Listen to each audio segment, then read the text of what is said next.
आज इस वीडियो में हम लोग बात करेंगे आजाद हिंद फौज के विषय में, जिसका नेतृत्व नेताजी सुभाष चंद्र बोस ने किया था। जानेंगे किस तरह से आजाद हिंद फौज की स्थापना हुई थी और भारत के राष्ट्रीय आंदोलन के इतिहास में इसका क्या योगदान रहा है। पिछले कुछ वीडियोस में हम लोग लगातार देखते आ रहे हैं कि द्वितीय विश्व युद्ध शुरू हो चुका है और भारत को भी द्वितीय विश्व युद्ध में सम्मिलित किया गया है, जिसका कि भारतीयों ने विरोध किया। फिर वो व्यक्तिगत सत्याग्रह आता है, अगस्त प्रस्ताव आता है, क्रिप्स मिशन प्रस्ताव आता है, फिर भारत छोड़ो आंदोलन शुरू होता है। तो ये सब कुछ हम लोगों ने पिछले कुछ वीडियोस में डिटेल से देखे। तो जब ये सब कुछ भारत में घटित हो रहा था, उसी समय भारत के एक नेता, जिनको हम नेताजी सुभाष चंद्र बोस के नाम से जानते हैं, वो जो हैं अंग्रेजों के नजरबंद से बचते बचाते हुए, मतलब कि जो अंग्रेज है ना, ब्रिटिश सरकार, उन्होंने नेताजी सुभाष चंद्र बोस को उनके ही घर में नजरबंद करके रखा हुआ था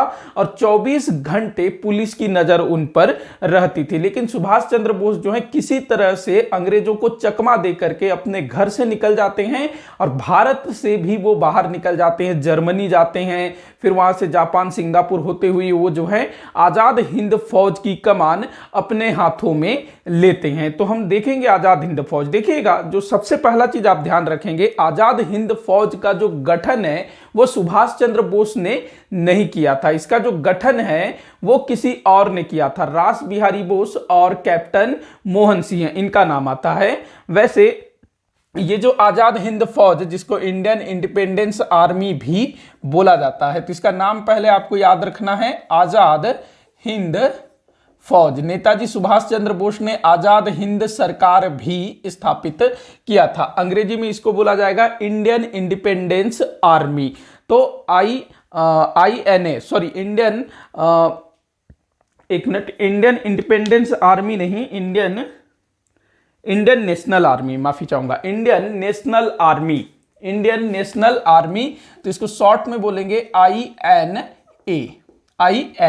आजाद हिंद फौज। तो आजाद हिंद फौज, इसके गठन का पहला विचार वो आया था कैप्टन मोहन सिंह के दिमाग में। तो ये काफी बार पूछा गया है और बच्चे जो है बहुत ज्यादा कंफ्यूज होते हैं। सुभाष चंद्र बोस टिक कर देते हैं, तो आजाद हिंद फौज के गठन का विचार जो है सुभाष चंद्र बोस के मन में पहले नहीं आया था। सुभाष चंद्र बोस जब आजाद हिंद फौज की कमान अपने हाथों में लेते हैं, उससे पहले ही आजाद हिंद फौज का गठन हो चुका था। तो कैप्टन मोहन सिंह का नाम याद रखेंगे। थोड़ा सा इनके बारे में हम लोग जान लेते हैं, कैप्टन मोहन सिंह कौन थे।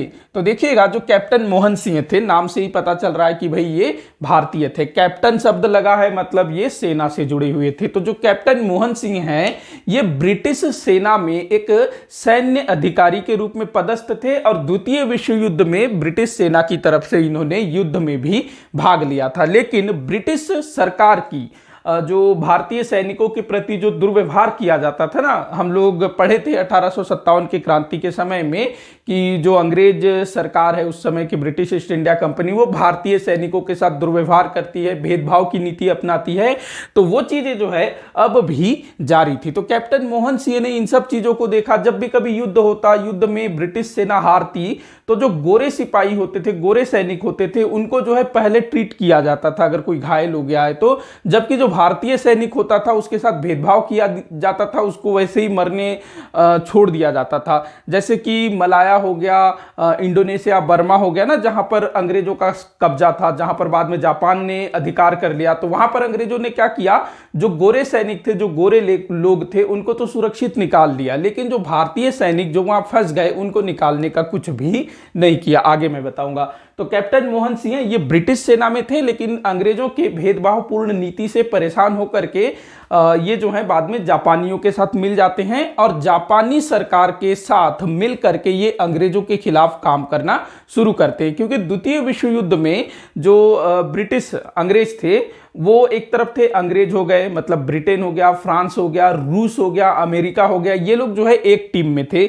जिसको मित्र राष्ट्र कहा गया। वहीं दूसरी तरफ थे जर्मनी, उसके बाद इटली, उसके बाद जापान, जिनको धुरी राष्ट्र बोला गया, जो कि अंग्रेजों के दुश्मन थे। तो मोहन सिंह ने यहां पर अंग्रेजों के शत्रुओं का पक्ष लेना शुरू किया, अंग्रेजों के खिलाफ। और इन्हीं के दिमाग में कैप्टन मोहन सिंह के दिमाग में ही सबसे पहले यह विचार आया कि जो जापान, जो कि एशिया में बहुत ज़्यादा जीत हासिल कर रहा है, जितने भी ब्रिटिश कॉलोनियाँ थी, मतलब कि अंग्रेजों के जो उपनिवेश थे दक्षिण पूर्व एशिया में, उन पर अधिकार करते जा रहा है जापान। और वहाँ पर जो अंग्रेज हैं वो भारतीय सैनिकों को छोड़ छोड़ करके भाग रहे हैं और भारतीय सैनिक जो हैं जापान द्वारा युद्ध बंदी बनाए जा रहे हैं। तो कैप्टन मोहन सिंह के दिमाग में आया कि ये जो युद्ध बंदी, जो कि जापान ने युद्ध बंदी बना रखा है, तो ये जापान के लिए किसी काम के नहीं है। तो मैं जो हूं इनसे एक फौज खड़ा करूंगा जापान सरकार के मदद से, और उस फौज के सहायता से अपने देश को अंग्रेजों की गुलामी से आजाद करवाऊंगा। तो ये जो ख्याल है आजाद हिंद फौज गठित करने का, ये किसके दिमाग में आया था? सबसे पहले कैप्टन मोहन सिंह के दिमाग में। अब एक और व्यक्ति का नाम याद रखेंगे, रास बिहारी बोस। रास बिहारी बोस, ये जो नाम है नया नहीं है। देखिए, जो कैप्टन मोहन सिंह है वो तो फिलहाल नया है, मतलब कि वो इसी समय सुनने में मिलता है, मतलब आजाद हिंद फौज के समय ही कैप्टन मोहन सिंह का नाम सामने आता है। लेकिन जो रास बिहारी बोस है, ये इस समय कोई नया नाम नहीं था। अगर आप लोगों ने मेरे वीडियोस को ध्यान से देखा होगा, क्रांतिकारी आंदोलन जब मैंने पढ़ाया था, तो ये जो रास बिहारी बोस हैं, ये वही क्रांतिकारी हैं जिन्होंने 1912 में तत्कालीन भारत के वायसराय लॉर्ड हार्डिंग के ऊपर बम फेंका था। बम बाकायदा फेंका भी गया था, लेकिन लॉर्ड हार्डिंग उसमें बच गया था। तो ये रास बिहारी बोस, जो कि बाद में इनको पकड़ने की कोशिश की गई, इनके दूसरे साथी पकड़ लिए गए, लेकिन जो रास बिहारी बोस हैं वो भूमिगत रह करके आंदोलन का नेतृत्व करते हैं और बाद में फिर ये जो है जापान चले जाते हैं। और द्वितीय विश्व युद्ध के समय जब जापान अंग्रेजों के खिलाफ लड़ता है, तो रास बिहारी बोस ने जापान का साथ दिया अंग्रेजों के विरुद्ध। तो क्या होता है कि जो रास बिहारी बोस है वो भी भाई क्रांतिकारी थे, तो वो भी जो है कैप्टन मोहन सिंह का जो विचार था उसमें उनका सहयोग करते हैं। और रास बिहारी बोस, इसके बाद कैप्टन मोहन सिंह, इसके अलावा और भी बहुत सारे भारतीय जो जापान में रहते थे, जो कि राष्ट्रवादी थे, तो उन्होंने मिल करके ना एक मीटिंग बुलाई, एक बैठक आयोजित की, एक सम्मेलन आयोजित किया, और उस सम्मेलन में इन्होंने जो है इस टाइप का योजना तैयार किया। एक मिनट, हाँ, तो ये मार्च 1942 में, मार्च 1942 टोक्यो, जापान में ना टोक्यो, तो यहां पर इन्होंने जो है सम्मेलन आयोजित किया। किन्होंने? रास बिहारी बोस, कैप्टन मोहन सिंह और भी काफी सारे भारतीय थे। तो इन्होंने जो है मार्च 1942 में जापान के टोक्यो में एक सम्मेलन आयोजित किया और इस सम्मेलन में इंडियन नेशनल आर्मी का गठन किया, मतलब कि आजाद हिंद फौज का गठन किया गया। कहां पर? टोक्यो में आजाद हिंद फौज का गठन हुआ। लेकिन यहां पर जो है अभी कोई भी जो फौज है, सेना है, वो तैयार नहीं हुई। हाँ, ये हो गया कि हमको जो है सेना बनाना है, तो एक जो INA, इंडियन नेशनल आर्मी, मतलब आजाद हिंद फौज, इसका यहां पर एक तरह से विधिवत गठन हो गया। तो रास बिहारी बोस का नाम आप लोग लगाएंगे आजाद हिंद फौज की स्थापना में। और विचार किसके दिमाग में आया था? तो कैप्टन मोहन सिंह। गठन किसने किया? तो रास बिहारी बोस। बाद में फिर सुभाष चंद्र बोस, वो जुलाई 1943 में आजाद हिंद फौज की कमान अपने हाथों में लेते हैं। जबकि आजाद हिंद फौज कब गठित हुआ? तो मार्च 1942 में जापान के टोक्यो में। अब देखिएगा, जो युद्ध बंदी मैंने बताया ना, तो जो जापान है उसने जो दक्षिण पूर्व एशियाई देश हैं, अगर मैं भारत का नक्शा यहां पर ड्रॉ करूं, तो ये आपका बंगाल हो गया, इस तरफ गुजरात, ये पूरा पाकिस्तान, ऊपर में कश्मीर, इधर आपका नेपाल, ये सिक्किम, इधर भूटान, और ये इस तरह से भारत, उस समय का भारत, पूरा बांग्लादेश भी तो भारत में आता था ना। और इस तरफ जो देश हैं, इधर आपका बर्मा हो गया, ऊपर में चीन, इधर बर्मा हो गया, वियतनाम हो गया, मलाया हो गया, इंडोनेशिया हो गया, जावा, सुमात्रा। तो इस तरफ के जितने भी देश थे ना, उन पर ब्रिटिश हुकूमत करती थी, मतलब जो अंग्रेज थे उनका शासन था। तो जापान, जो कि पूरे एशिया को अपने अधिकार में करना चाहता था, और सबसे जो उसका जो टारगेट था, जो अंग्रेजों के उपनिवेश थे उनके ऊपर वो आक्रमण करता था जापान। जैसे कि जर्मनी यूरोप में जितने भी अंग्रेजों के साथी थे उनके ऊपर अटैक कर रहा था, तो वैसे ही जापान जो है पूरे एशिया में अपना दबदबा बनाना चाहता था। तो इस तरफ जितने भी देश थे, मलाया हो गया, इंडोनेशिया हो गया, जावा, सुमात्रा, बर्मा, रंगून, इन सब पर जापानियों ने अधिकार कर लिया। और जो अंग्रेज थे ना, वो तो भाई कैसे भी बच बचा करके निकल गए। लेकिन जो अंग्रेजों के अधीन जो ब्रिटिश सैनिक थे ना, ब्रिटिश भारतीय सैनिक, वो बड़ी संख्या में यहां पर अंग्रेजों के लिए लड़ रहे थे, तो उनको वहीं पर मरने के लिए छोड़ दिया गया। तो उन सैनिकों को जापानियों ने बंदी बना लिया। होता है ना युद्ध के टाइम पर, जब कोई सेना हारती है तो उसके सैनिकों को बंदी बना लिया जाता है।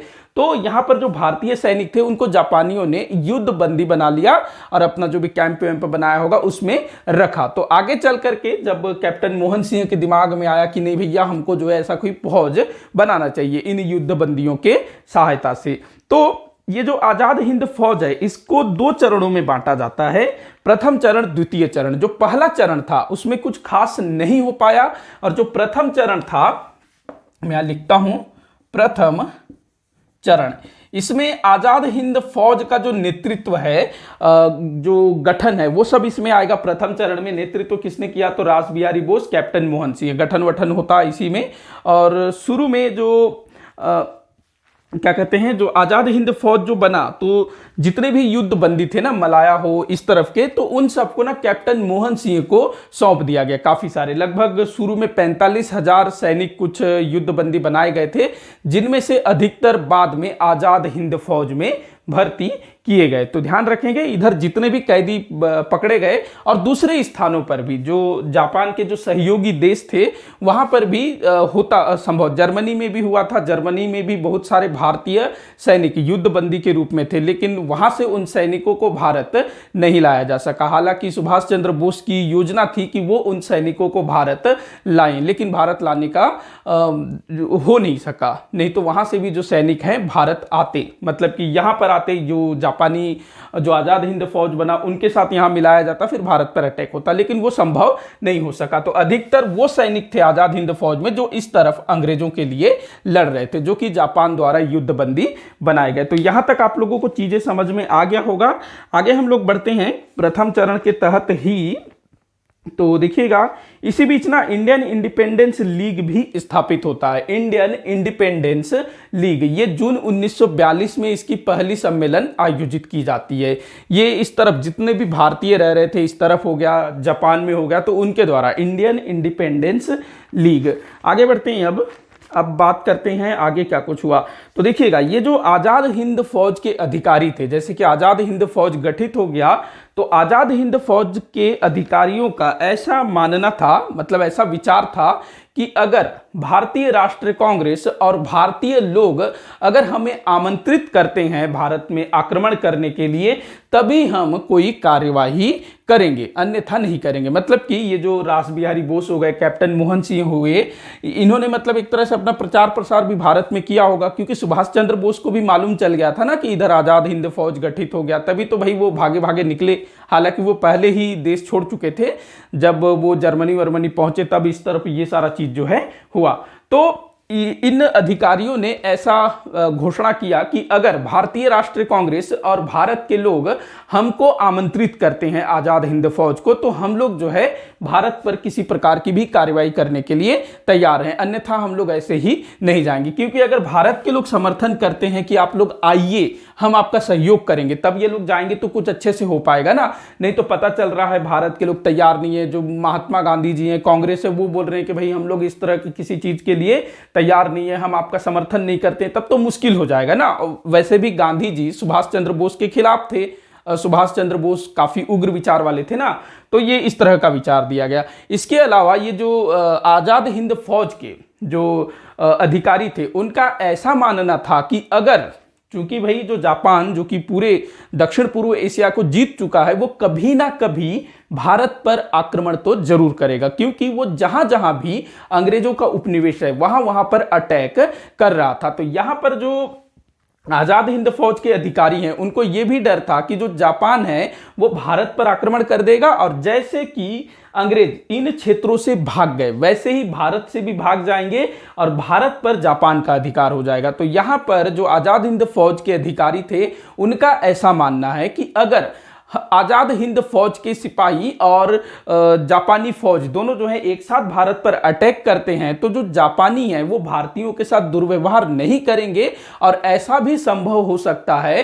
कि जापान जो है भारत पर अधिकार न करे, अंग्रेजों को खदेड़ दे और भारत पर भारतीयों का शासन स्थापित करने में मदद करे। ऐसा जो है आजाद हिंद फौज के अधिकारियों के मन में ऐसा विचार था कि ऐसा कुछ हो सकता है। तो इन चीजों को आप लोग ध्यान में रखिएगा। मतलब इनको भी एक तरह से शंका था कि जो जापान है हो सकता है वो भारत पर आक्रमण करे, यहाँ के लोगों के साथ दुर्व्यवहार करे। देखो जो जापानी सैनिक थे ना भाई, वो बहुत बहुत ज्यादा एकदम क्रूर टाइप के थे, एकदम मार काट देते थे गाजर मूली की तरह से। आप लोगों ने देखा होगा ना, जो चाइनीज लोग हैं, जापानी लोग हैं, वो क्या क्या अजीब अजीब चीजें खाते हैं, जिंदा जिंदा चीजें खाते हैं ना, तो वो लोग मारने काटने में बड़े माहिर थे। तो यहाँ पर उन्होंने काफी कत्लेआम किया था, यहाँ के लोगों के साथ बहुत ज्यादा दुर्व्यवहार किया था। तो ये चीज जो है आजाद हिंद फौज के लोग जानते थे, और ये ऐसा मान रहे थे कि अगर हम लोग आजाद हिंद फौज के भारतीय सिपाही और जापानी फौज के साथ मिलकर के अगर हम लोग आगे बढ़ते हैं, भारत पर अटैक करते हैं, तो शायद हमारे होते हुए वो लोग जो है भारतीयों के साथ दुर्व्यवहार न करें,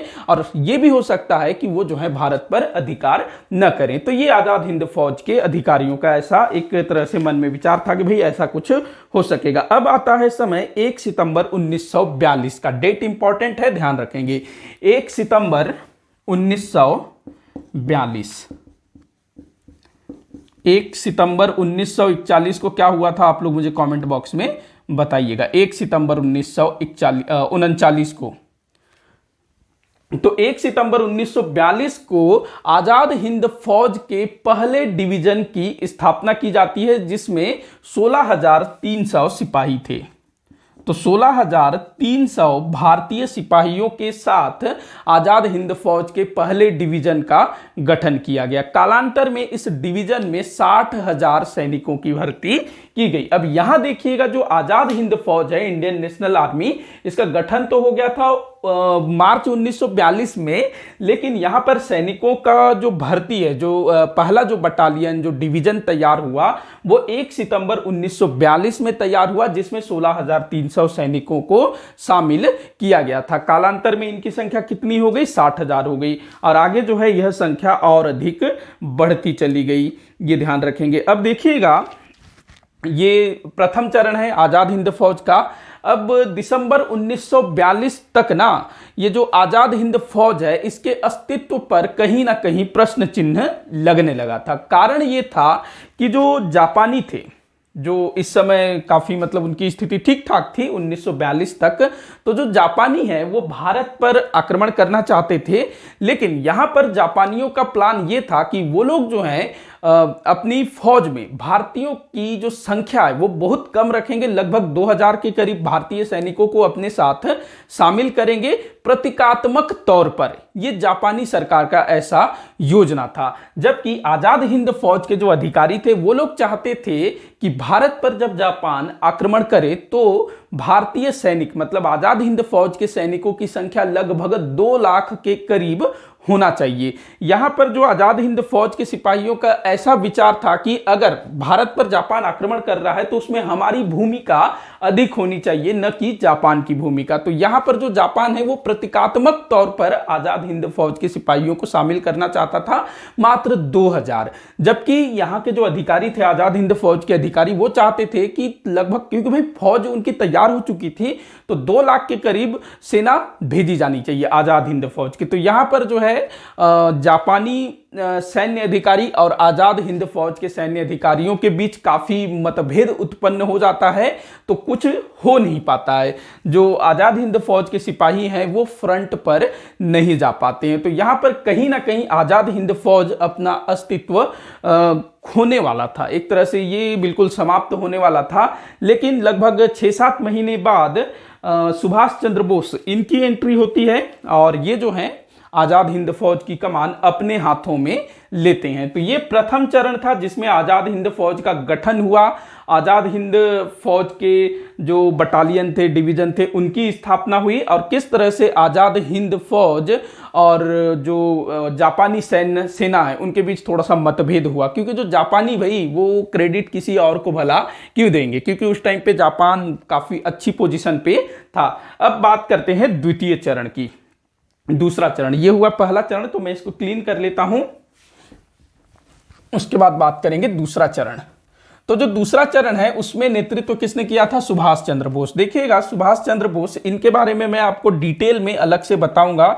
इनकी शुरुआती जीवन हो गया, किस तरह से ये राष्ट्रीय आंदोलन में शामिल हुए, किस तरह से भागे, कैसे फिर ये आजाद हिंद फौज से जुड़े और क्या कुछ महत्वपूर्ण घटनाएं इनके जीवन में घटित हुई थी, उसको हम लोग अलग से डिटेल में जानेंगे। क्योंकि भाई सुभाष चंद्र बोस अपने आप में एक बहुत बहुत बड़ा टॉपिक है और सुभाष चंद्र बोस के बारे में जितना जानूं उतना कम है। तो द्वितीय चरण, ध्यान रखेंगे आजाद हिंद फौज 2 चरणों में इसको बांटा गया है। तो द्वितीय चरण जिसमें सुभाष चंद्र बोस ने नेतृत्व संभाला, 2 जुलाई 1943 को सुभाष चंद्र बोस कहां पहुंचते हैं? सिंगापुर, और आजाद हिंद फौज की कमान अपने हाथों में लेते हैं। यह भी काफी बार पूछा गया है, देखो कि जो सुभाष चंद्र बोस थे उन्होंने आजाद हिंद फौज की कमान कहां संभाली? तो कहां संभाली भैया? सिंगापुर में संभाली। देखो विचार किसके मन में आया था?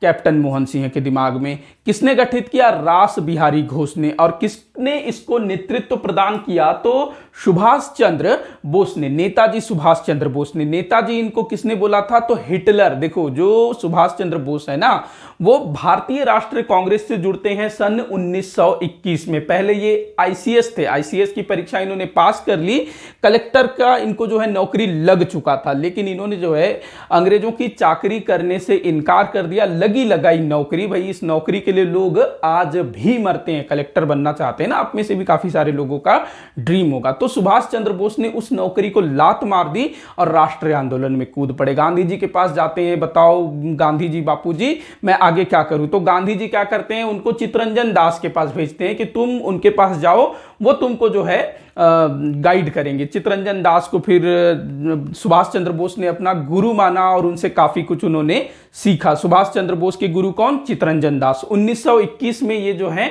असहयोग आंदोलन के समय राष्ट्रीय आंदोलन से जुड़े और शुरुआत से ही ये थोड़े उग्र थे और गांधी जी के विचार कहीं ना मतलब कि महात्मा गांधी जी के विचार और सुभाष चंद्र बोस के विचार शुरुआत से ही कहीं ना कहीं टकराते थे। जैसे कि गांधी जी ने जैसे ही असहयोग आंदोलन वापस लिया तो उसकी सुभाष चंद्र बोस ने काफी तीखी आलोचना की।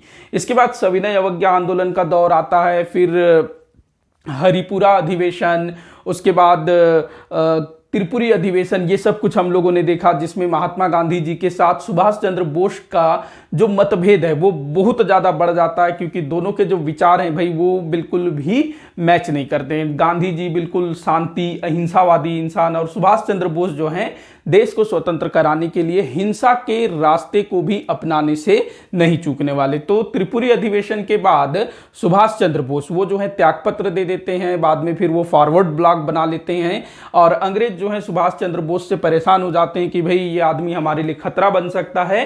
तो ब्रिटिश सरकार ने सुभाष चंद्र बोस को उनके ही घर में, पहले जेल में रखा, बाद में उनको उनके ही घर में नजरबंद करके रखा। 24 घंटे उन पर निगरानी की जाती थी। लेकिन सुभाष चंद्र बोस जो कि भैया कलेक्टर बन गए थे ना, दिमाग कितना तेज रहा होगा, तो वो जो है उनके घर में 24 घंटे पुलिस की तैनाती होती थी, चौकसी करते रहते थे, निगरानी करते रहते थे। लेकिन सुभाष चंद्र बोस अपने घर से ऐसे निकले कि अंग्रेजों को पता भी नहीं चला। बहुत दिन के बाद पता चलता है और जब पता चलता है तब बहुत देर हो चुकी थी। जो सुभाष चंद्र बोस है वो तो देश के बाहर ही निकल चुके थे। तो वो जो है बिल्कुल इधर जो पश्चिमोत्तर भारत है उस तरफ से जो है भारत से बाहर निकलते हैं और किसी प्रकार से वो जर्मनी पहुंचते हैं, जर्मनी में हिटलर से मिलते हैं और वहां पर जो भारतीय युद्ध बंदी होते हैं ना, जो ब्रिटिश सरकार से लड़ रहे थे, जिनको कि जर्मनी ने कैद कर लिया था, तो उन सैनिकों से मिलते हैं और उनको जो है अपने साथ मिला लेते हैं। लेकिन उन सैनिकों को वो जो है आज़ाद हिंद फौज के साथ नहीं जोड़ सके। हिटलर उसने भी जो है सुभाष चंद्र बोस को आश्वासन दिया कि भाई हम लोग साथ में काम करेंगे अंग्रेजों के खिलाफ, इस टाइप से। और हिटलर ने ही ना सुभाष चंद्र बोस को नेताजी की उपाधि दी, नेताजी कहा। उसके बाद जो सुभाष चंद्र बोस है वो जापान पहुंचते हैं, फिर जापान से सिंगापुर, और सिंगापुर में आकर के 2 जुलाई 1943 में आज़ाद हिंद फौज की कमान अपने हाथों में ले लेते हैं। तो ये सारा कुछ आप लोगों को यहां तक क्लियर हो गया होगा। अब आगे बढ़ते हैं, 1 मिनट, हाँ ठीक, आगे बढ़ते हैं अब। अच्छा, ये जो सुभाष चंद्र बोस है ना, ये भागे कब थे? तो 1941 में ये जो है भारत से गए थे, 1941 में। आगे क्या कुछ किया, तो दक्षिण पूर्व एशिया में जो लोग निवास करते थे, अभी मैंने जो नक्शा बनाया था ना भारत के इस तरफ, ये हो गया अपना भारत, ये बंगाल, तो इस तरफ के जो लोग हैं, इसी तरफ सिंगापुर है, इसी तरफ रंगून है। तो सुभाष चंद्र बोस ने जैसे ही आज़ाद हिंद फौज की कमान संभाली, तो सिंगापुर एक उनका बेस होता था, दूसरा उन्होंने रंगून को अपना बेस बना लिया था। ये सब पहले अंग्रेजों के अधिकार में था। तो यहाँ पर काफी सारे भारतीय लोग रहा करते थे। तो उन भारतीयों ने सुभाष चंद्र बोस का बहुत बहुत ज्यादा सहयोग किया, काफी सारा डोनेशन भी दिया, काफी सारी कहानियां, कविताएं भी लिखी गई है ना इस विषय में कि सुभाष चंद्र बोस जैसे यहाँ पर पहुंचे तो लोग जो हैं उनको डोनेट करने के लिए काफी आगे बढ़े, क्योंकि उनको जो है नेताजी सुभाष चंद्र बोस के अंदर काफी मतलब दिखा कि भाई ये आदमी हमको जो है अपने देश को आजाद करा सकता है। तो उन्होंने जो है, लोगों ने दिल खोल करके डोनेट किया ताकि उससे आजाद हिंद फौज का खर्चा चल सके। अब क्या हुआ कि जो सुभाष चंद्र बोस थे, जितने भी युद्ध बंदी थे, उनको तो आजाद हिंद फौज में शामिल किया ही किया था। साथ ही साथ सुभाष चंद्र बोस ने क्या किया कि जो स्थानीय लोग थे, मतलब जो भारतीय जो वहां काम वगैरह करने गए थे या कुछ भी कारण से गए थे, जो सैनिक नहीं थे, उनको भी सेना में भर्ती होने के लिए प्रेरित किया और काफी सारे लोगों को सेना में भर्ती किया, उनको बाकायदा ट्रेनिंग दी गई। इतना ही नहीं, सुभाष चंद्र बोस के प्रयासों से इस क्षेत्र में रहने वाली महिलाओं का भी सेना में भर्ती किया गया, महिलाओं को भी सेना में भर्ती किया गया और एक महिला बटालियन बनाया गया ना, झांसी रानी रेजिमेंट, जिसकी कमान सौंपी गई थी कैप्टन लक्ष्मी सहगल को। कैप्टन लक्ष्मी सहगल, ध्यान रखेंगे, जब अपने जो डॉक्टर एपीजे अब्दुल कलाम जब वो राष्ट्रपति बने ना, राष्ट्रपति पद का चुनाव लड़ा, तो उस समय कैप्टन लक्ष्मी सहगल उनके विरुद्ध लड़ी थी, जो कि हार गई थी। तो कैप्टन लक्ष्मी सहगल झांसी रानी रेजिमेंट। इसके अलावा नेहरू रेजिमेंट बनाया गया, गांधी रेजिमेंट बनाया गया और शायद भगत सिंह रेजिमेंट या फिर आजाद रेजिमेंट भी गठित किया गया था। भगत सिंह या फिर आजाद रेजिमेंट, दोनों में से कोई एक। और तो नेहरू रेजिमेंट और गांधी रेजिमेंट ये तो थे ही थे। और झांसी रानी रेजिमेंट जो काफी बार पूछा गया, जिसका नेतृत्व किसने किया? कैप्टन लक्ष्मी सहगल ने। तो यहां पर जो सुभाष चंद्र बोस है उनको स्थानीय लोगों का काफी सपोर्ट मिला। अक्टूबर 1942 में नेताजी सुभाष चंद्र बोस ने आजाद हिंद सरकार का गठन किया। काफी इंपॉर्टेंट है, ध्यान रखेंगे। अक्टूबर 1943 अक्टूबर 1943 में सुभाष चंद्र बोस ने आजाद हिंद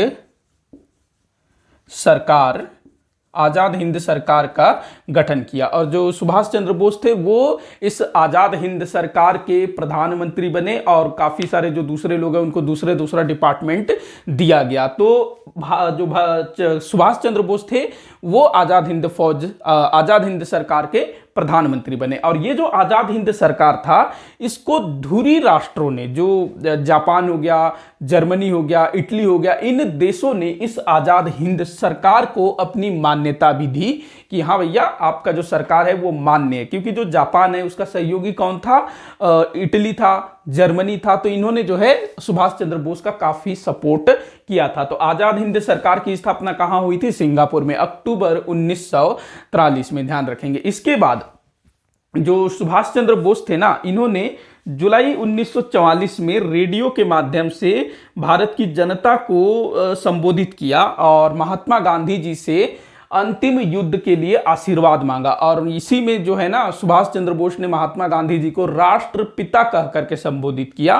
तो ये भी काफी बार पूछा गया है कि महात्मा गांधी जी को राष्ट्रपिता किसने कहा, तो सुभाष चंद्र बोस ने सिंगापुर से रेडियो के माध्यम से बोला कि हे राष्ट्रपिता, आप जो है हमको इस स्वतंत्रता की अंतिम लड़ाई में विजय हमको मिले, इसके लिए आशीर्वाद दीजिए। काफी कुछ उन्होंने कहा था। गांधी जी का बहुत सम्मान करते थे। भले ही गांधी जी और सुभाष चंद्र बोस के विचार नहीं मिलते थे, उनके बीच काफी मतभेद था, मतलब विचारों को लेकर के, सिद्धांतों को लेकर के, तरीकों को लेकर के, लेकिन दोनों जो है एक दूसरे को काफी रिस्पेक्ट करते थे। स्पेशली सुभाष चंद्र बोस, वो गांधी जी की बहुत ज्यादा प्रशंसा करते थे। उनको हमेशा बोलते थे कि गांधी जी ने भारत के लिए जो किया है ना, वो कोई कर नहीं सकता। गांधी जी बहुत महान व्यक्ति हैं, महान इंसान है, ऐसा सुभाष चंद्र बोस का मानना था। वो बहुत मानते थे गांधी जी को, ध्यान रखेंगे इस चीज को, लेकिन विचार उनके नहीं मिलते थे।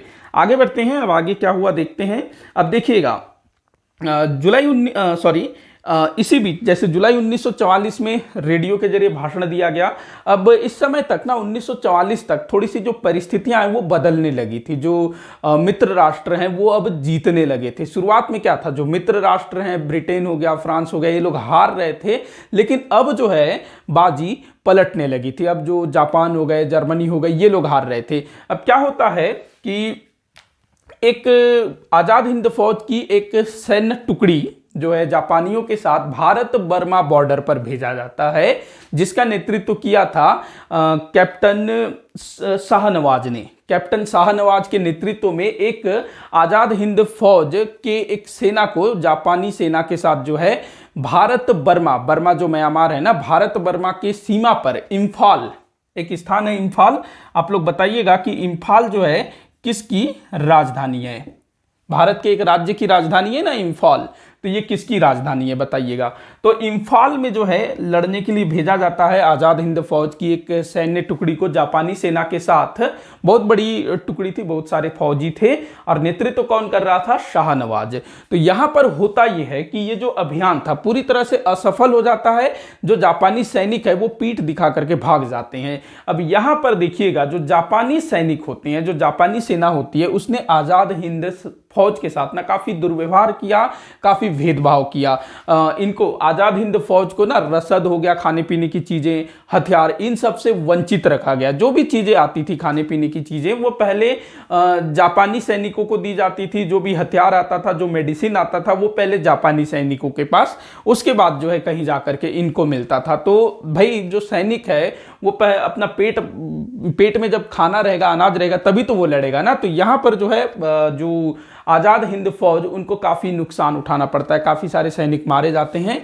अब इसके कुछ ही समय के बाद, कुछ महीनों के बाद द्वितीय विश्व युद्ध समाप्त हो जाता है। जापान पर अमेरिका वो जो है हिरोशिमा और नागासाकी पर परमाणु बम गिरा देता है, जिसके बाद जापान आत्मसमर्पण कर देता है, सरेंडर कर देता है, जिससे युद्ध समाप्त हो जाता है। और इसके कुछ ही समय बाद जो आजाद हिंद फौज है वो भी अपना काम खत्म कर देती है, क्योंकि जो आजाद हिंद फौज भाई, उसके पास अपना कोई क्षेत्र नहीं है, अपना कोई इनकम नहीं है, तो उसके पास पैसा कहां से आएगा। आजाद हिंद फौज को या तो यहाँ के लोगों ने डोनेट किया था, या फिर जापान, जर्मनी जैसे देशों के सहयोग से ही आजाद हिंद फौज लड़ रहा था। अब जापान उसने ही सरेंडर कर दिया, तो भला आजाद हिंद फौज को कहां से सहायता मिलेगा। तो आजाद हिंद फौज को फिर वो खत्म कर देना पड़ता है, और जितने भी सैनिक वगैरह होते हैं ना, उन सबको जो सुभाष चंद्र बोस है वो फिर मतलब वापस कर देते हैं, मतलब कि आप लोग जो है अपने अपने घर चले जाइए, जो भी बचे हुए थे। अब जो सुभाष चंद्र बोस हैं, इसी बीच वो सिंगापुर से मतलब हवाई जहाज से वो कहीं जाने के लिए निकले थे, लेकिन उनका जो है प्लेन जो है दुर्घटनाग्रस्त हो जाता है, जिसमें उनकी डेथ हो जाती है। इसको हम लोग ना सुभाष चंद्र बोस के बारे में जब पढ़ेंगे, उनकी जीवनी, उसमें डिटेल में जानेंगे। तो इस तरह से आजाद हिंद फौज जो कि कहाँ शुरू हुआ था, टोक्यो जापान में शुरू हुआ था, और पूरा सिंगापुर इस तरफ उन्होंने काफ़ी अच्छा काम भी किया था। जो रंगून हो गया, बर्मा हो गया, कुछ स्थानों पर उन्होंने जीत भी हासिल की थी। लेकिन जैसा कि आज जो जापानी सैनिकों ने भारतीय सैनिकों के साथ भेदभावपूर्ण नीति की, जैसे कि पहले अंग्रेज करते थे, वही चीज़ जो है जापानी भी करने लगे। तो इस चीज़ से कहीं ना कहीं आज़ाद हिंद फौज के सैनिकों का मनोबल धीरे धीरे टूटने लगा। अब जो अंग्रेज हैं भाई अंग्रेजों के साथ ही तो लड़े ना, यहाँ पर अंग्रेजों के विरुद्ध। तो जो सैनिक इस क्या कहते हैं लड़ रहे थे, तो काफी सारे जो आजाद हिंद फौज के सैनिक हैं वो पकड़ लिए जाते हैं और उन पर बाद में मुकदमा चलाया जाता है। दिल्ली में उन पर मुकदमा चलाया गया था और ब्रिटिश सरकार ने कोशिश की थी कि आजाद हिंद फौज के सैनिकों को, अधिकारियों को लंबी लंबी सजाएं दी जाए, कठोर सजाएं दी जाए और इनके बचाव में, इन सैनिकों के बचाव में भारत में एक जन आंदोलन शुरू हुआ और काफी सारे जो वकील थे ना, फ्री में इनका केस लड़ने के लिए तैयार हुए। दिल्ली के लाल किला में मुकदमा चला था, तो इनके केस लड़ने के लिए काफी सारे वकील, जैसे कि एक नाम मुझे याद आ रहा है, सुभाष चंद्र सॉरी जो पंडित जवाहरलाल नेहरू हो गए। इसके बाद एक नाम मुझे भूला भाई देसाई, एक वकील थे, वो भी जो है इनका केस लड़ने के लिए आते हैं, जिसको हम लोग देखेंगे दिल्ली षड्यंत्र, ऐसा कुछ नाम है। तो आज के लिए फिलहाल इतना ही, जिसमें हम लोगों ने जाना कि जिस समय भारत छोड़ो आंदोलन चल रहा था, क्रिप्स मिशन प्रस्ताव आया हुआ था, तो उस जमाने में, उस समय में भारत के बाहर भारत पर सैन्य कार्यवाही के द्वारा अंग्रेजों को खदेड़ने की तैयारी चल रही थी और ये जो है विफल हो गया था। जैसा भी हो, लेकिन कोशिश इन्होंने जो है बहुत अच्छे तरीके से की थी। तो आज का जो वीडियो है यहीं पर समाप्त होता है। आप लोग मुझे कमेंट बॉक्स में बताइएगा कि वीडियो कैसा लगा, कोई भी डाउट हो तो भी जरूर बताइएगा। चैनल को सब्सक्राइब करिएगा, वीडियो को लाइक करिएगा। वीडियो को आखिर तक देखने के लिए बहुत बहुत धन्यवाद।